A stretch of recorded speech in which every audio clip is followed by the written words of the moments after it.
Assalamu alaikum dear cadets. I am your teacher Abdurrahman from Cadet College Fateh Jang. मैं आपको welcome करता हूं अपने आज के पहले लेक्चर के अंदर गूगल क्लासरूम में। प्यारे कैडेट्स, जैसा कि आपको पता है कि कॉलेज बंद होने से पहले, ईद की छुट्टियां होने से पहले बहुत थोड़े से वक्त के अंदर, बहुत कलील मुद्दत के अंदर आपको मैक्सिमम कोर्स कवर कराने की कोशिश की गई थी। मैं उम्मीद करता हूं कि जो चैप्टर हमने कंप्लीट किया था, आपने वो तमाम चैप्टर अपने होम टास्क के अंदर दोबारा से कंप्लीट कर लिया होगा। मैंने आपको जो होम टास्क दिया था वो ये था कि आपने एक बड़ा रजिस्टर लेना है और अपना होमवर्क उसके ऊपर कन्वर्ट कर देना है। सारे का सारा अपना होमवर्क उसके ऊपर लिख देना है। खूबसूरती से आपने अपना काम मुकम्मल करना है ताकि जब हम कॉलेज में दोबारा वापस आएँ तो हम अपने नेक्स्ट जो यूनिट्स हैं वो उसी रजिस्टर के ऊपर आगे स्टार्ट कर दें। अब चूंकि हमारा जो लेक्चर होने जा रहा है वो है गूगल क्लासरूम के अंदर थ्रू यूट्यूब। इसके अंदर मैं आपको लेक्चर पढ़ाऊंगा, पढ़ाने के बाद उसका होम टास्क असाइनमेंट की सूरत में गूगल क्लासरूम के अंदर अपलोड करूंगा, जो कि आपने गूगल क्लासरूम के अंदर कंप्लीट करके दोबारा मुझे सेंड करना होगा। लेकिन ये होमवर्क आपने उसी रजिस्टर के ऊपर खूबसूरती से उसी तरीके से आगे मुकम्मल करना है। इस लेक्चर के अंदर मैं आपको पहले चीज समझाऊंगा, पढ़ाऊंगा और उसके बाद इस लेक्चर के एंड पे और दरमियान में भी मैं आपको असाइनमेंट दूंगा। जब तक आप पूरा लेक्चर नहीं देखेंगे आपको आपके होम असाइनमेंट की अच्छे तरीके से समझ नहीं आएगी।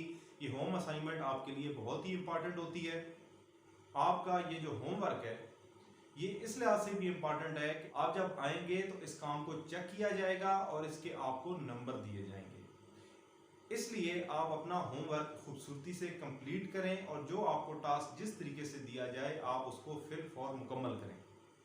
उसके बाद अब हम मूव करते हैं अपने यूनिट नंबर 2 की तरफ और हमारा जो यूनिट नंबर 2 है उसका नाम है कैनेमैटिक्स। सबसे पहले हम स्टार्ट करते हैं कि कैनेमैटिक्स क्या है। तो डियर कैडेट्स, अपनी बुक्स ओपन कर लें। जी तो प्यारे कैडेट्स, आपने अपनी बुक्स ओपन कर ली होंगी। हम पेज नंबर 28 के ऊपर कैनेमैटिक्स की डेफिनेशन पढ़ने जा रहे हैं। प्यारे cadets, kinematic is the study of motion of an object without discussing the causes of motion. Kinematics में हम किसी भी चीज़ की मूवमेंट, हरकत, नकलो हमल को स्टडी करते हैं। जब भी कोई चीज़ मूव करती है हम उसकी जो मोशन है उसको स्टडी करते हैं कैनेमैटिक्स में, लेकिन शर्त ये है without discussing the causes of motion. हम वजूहात नहीं देखते कि कोई भी चीज़ किस वजह से मूव कर रही है, उसको मूव कराने वाली फोर्सेस कौन सी अमल कर रही हैं ये हम नहीं देखते। हम सिर्फ़ और सिर्फ ये देखते हैं कि जो चीज़ मूव कर रही है, कि इंसान है वो चल रहा है, वो क्यों चल रहा है, कैसे चल रहा है, ये नहीं देखते। सिर्फ मूवमेंट देखते हैं। गाड़ी मूव कर रही है, हम उसकी मूवमेंट को देखते हैं, उसकी मूवमेंट को स्टडी करते हैं। उसके पीछे कौन सी फोर्सेस लग रही हैं उसको नहीं स्टडी करते। ये हमारे पास कहलाती है ब्रांच जो फिज़िक्स की है, उस काइनेमेटिक्स नाम है। उसके बाद we will move on to our page number 29 and there we can see there are two definitions, rest and motion. The first definition written in the box is rest. A body is said to be at rest if it does not change its position with respect to its surrounding. कोई भी चीज़ rest पे तब होती है अगर वो अपनी जगह तब्दील ना कर रही हो अपने इर्द गिर्द के लिहाज से। We can see many trees standing near to our houses, even in our houses. हमारे घरों में दरख्त लगे हुए हैं तो वो मूव नहीं होते, वो एक जगह खड़े रहते हैं। और भी इस तरह बहुत सारी नॉन लिविंग थिंग्स हैं जो खड़ी रहती हैं, तो हम कहते हैं कि ये चीज़ें रेस्ट पे हैं। फिर हम बात करते हैं मोशन की। A body is said to be in motion if it changes its position with respect to its surrounding. हम कहते हैं कि कोई भी चीज़ तब मूव कर रही है अगर वो अपने इर्द गिर्द के लिहाज से अपनी जगह तब्दील कर रही है। अगर वो तब्दीली नहीं करेगी तो वो रेस्ट पे है, और अगर तब्दील कर रही है अपनी लोकेशन को तो हम कहते हैं कि ये चीज़ क्या है, ये मूव कर रही है, ये इन मोशन है। उसके बाद हम देखते हैं कि जो स्टेट ऑफ रेस्ट है और स्टेट ऑफ मोशन, इनका आपस में एक बड़ा गहरा ताल्लुक है। ये डिपेंड करता है कि जो बंदा मोशन को देख रहा है, ऑब्जर्वर जिसको आप कहते हैं, मुशाहिदा करने वाला, वो कौन है, वो कहाँ पे मौजूद है। अब आप ये एग्जांपल देखें तो आपको समझ आएगी। द स्टेट ऑफ रेस्ट और motion of object of a body is relative, कि चीज़ का रेस्ट पे होना या मोशन पे होना, ये इनका आपस में ताल्लुक है। For example, a passenger sitting in a moving बस इज़ एट रेस्ट। अगर कोई पैसेंजर मुसाफिर किसी बस में बैठा है तो वो रेस्ट पे है, because he she is not changing his her position with respect to other passenger और ऑब्जेक्ट इन द बस। अब जो बस के अंदर बैठा हुआ शख्स है वो रेस्ट पे है, क्यों? क्योंकि वो अपने दूसरे मुसाफिरों के लिहाज से दूसरे मुसाफिर बैठे हुए हैं, वो अपनी जगह तब्दील नहीं कर रहा। But to an observer outside the bus, लेकिन एक मुशाहिदा करने वाला जो बस के बाहर खड़ा है, रोड के साथ खड़ा है, the passenger and the object inside the bus are in motion, तो उसके मुताबिक जो पैसेंजर हैं, जो मुसाफिर हैं और जो बस है वो दोनों मूव कर रहे हैं। जबकि गाड़ी के अंदर बैठा हुआ बंदा ये कह रहा है कि मैं तो जगह पे बैठा हूँ, गाड़ी मूव कर रही है।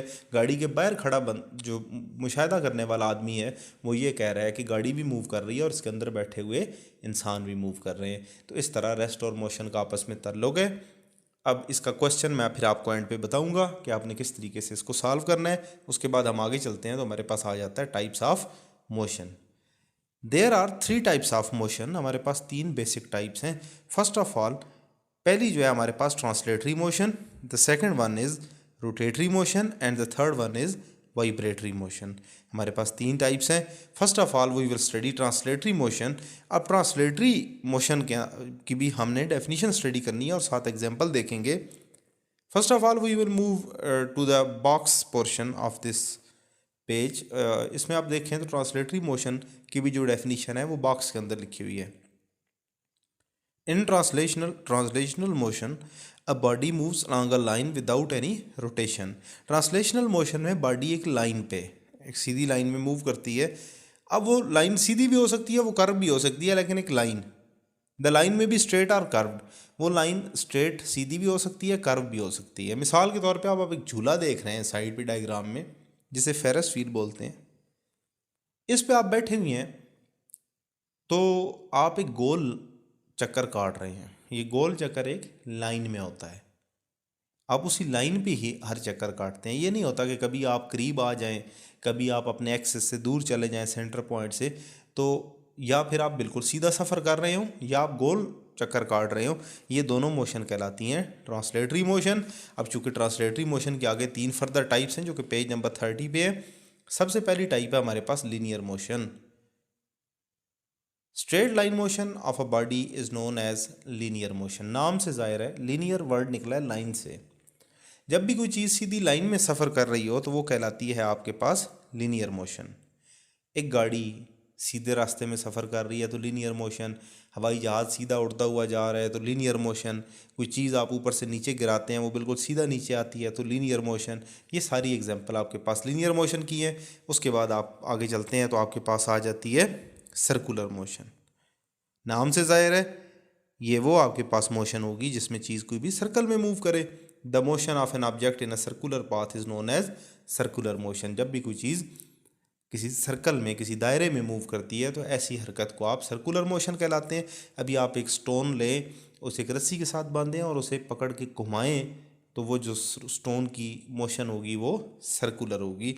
डायग्राम में बताया गया है। उसके बाद एक टॉय ट्रेन, एक खिलौना ट्रेन दिखाई गई है जो एक गोल ट्रैक में मूव कर रही है। ये भी एग्जांपल है आपके पास सर्कुलर मोशन की। और उसके बाद हम ट्रांसलेटरी मोशन की थर्ड टाइप की तरफ पेज नंबर 31 पे मूव करते हैं तो हमारे पास आ जाता है रैंडम मोशन।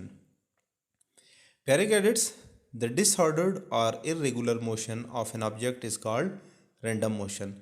द डिसऑर्डर और इरेगुलर का मतलब होता है बेतरतीबी मोशन। किसी भी बॉडी की रैंडम मोशन कहलाती है। अब देखिए बेतरतीबी, zigzag, left right up down, इस तरह। आपने तितली को उड़ता देखा होगा। तितली जब भी उड़ती है वो जिग जैग जाती है, कभी अप डाउन मूव करती है।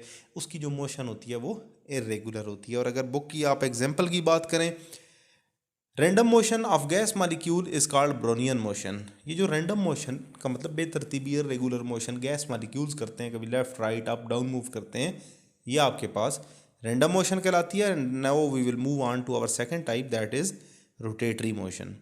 अब रोटेटरी मोशन कौन सी होती है? अब आप डेफिनेशन देखिए, कहता है spinning motion of a body about its axis is called its rotatory motion. जब भी कोई चीज़ स्पिन करना शुरू कर दे, गोल घूमना शुरू कर दे, लेकिन एक फिक्स्ड पॉइंट के गिर्द, एक ख़ास पॉइंट के गिर्द जब कोई चीज़ गोल घूमती है तो उसको आप रोटेटरी मोशन कहते हैं। जब आप लट्टू घुमाते हैं तो वो रोटेटरी मोशन। टायर का साइकिल का, गाड़ी का मूव करता है अपने एक्सल के गिर्द, रोटेटरी मोशन होती है। एक हैंडल आप देखें गाड़ी का, वो एक फिक्स जगह होता है, फिक्स पॉइंट के गिर्द मूव करता है, तो वो आपके पास कहलाती है रोटेटरी मोशन। और अब हम आज की जो लास्ट डेफिनेशन है उसकी तरफ मूव करते हैं, तो वो आपके पास आ जाती है वाइब्रेटरी मोशन। अब आप देखें तो what is vibratory motion? To and fro motion of a body about its mean position is known as vibratory motion.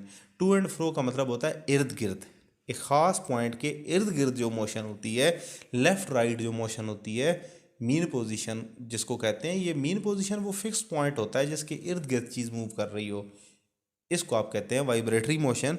इसकी एग्जांपल यूँ लें कि एक झूला है, झूला ऊपर छत के साथ बंधा हुआ है, लेकिन उसके अंदर जब बच्चा बैठता है तो वो लेफ़्ट राइट मूव करता है।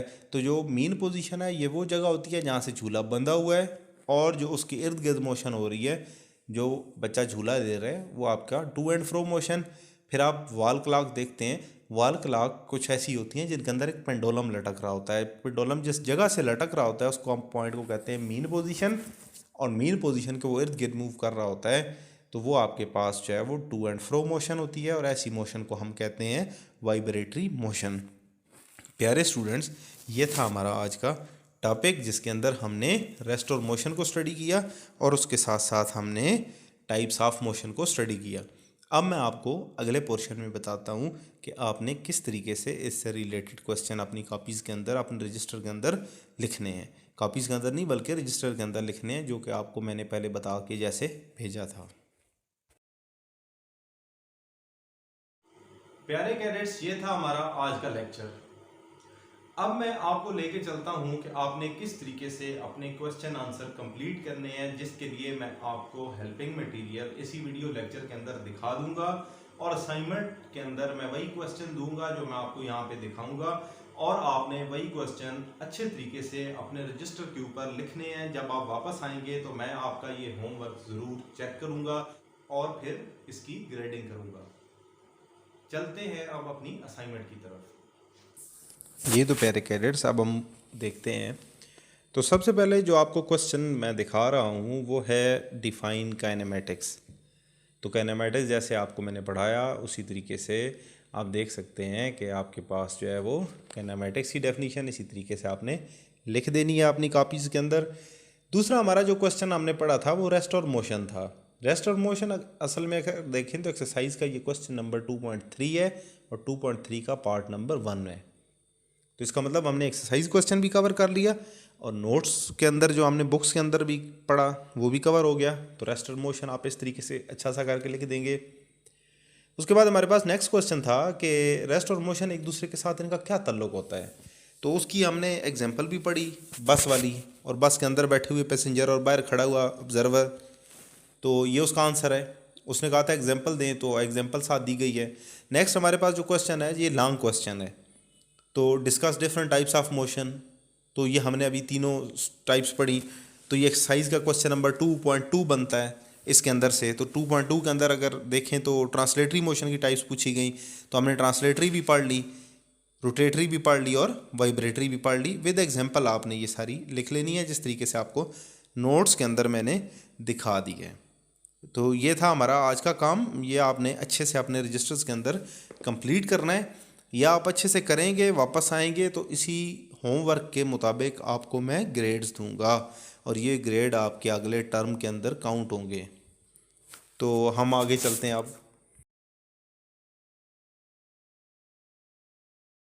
जी तो प्यारे कैडेट्स, मैं उम्मीद करता हूं कि आपको होम असाइनमेंट समझ आ गई होगी, लेकिन उसके बावजूद अगर कोई चीज़ आपको समझ नहीं आती तो स्क्रीन के ऊपर आपको मेरा नंबर नज़र आ रहा है, व्हाट्सएप कर सकते हैं, आप मेरे साथ कांटेक्ट कर सकते हैं सुबह 9 बजे से लेके दिन 2 बजे तक। इंशाल्लाह मैं पूरी कोशिश करूंगा कि आपकी मैं हेल्प हर तरीके से कर सकूं। प्यारे कैडेट्स, मिलते हैं नेक्स्ट लेक्चर के साथ, तब तक अल्लाह हाफिज़।